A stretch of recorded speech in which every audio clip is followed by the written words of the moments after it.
Hello everybody, in this video I'm going to show you how to fix this annoying DirectX 12 error for Elden Ring on the PC.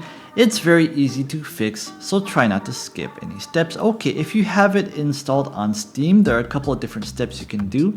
The first thing you want to do is to type in run and type in DX, D-I-A-G, and hit enter, and this will come up.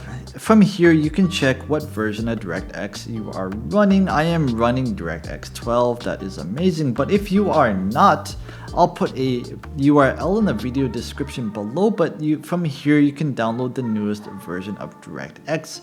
You simply choose the language and hit download. Okay, after you have done that, you can force the game to run in DirectX 11 by right-clicking on the game in Steam, hitting properties, hitting general, launch options -DX11, exiting out, and then launching the game to see if it works.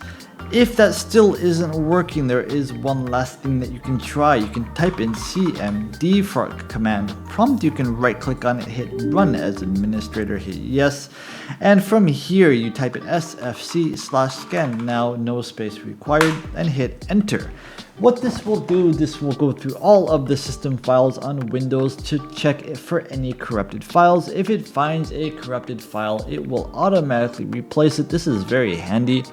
So give it a try to see if that fixes your issue. If this did fix your issue, please leave the video a like and please subscribe. I really appreciate it. Have a nice day.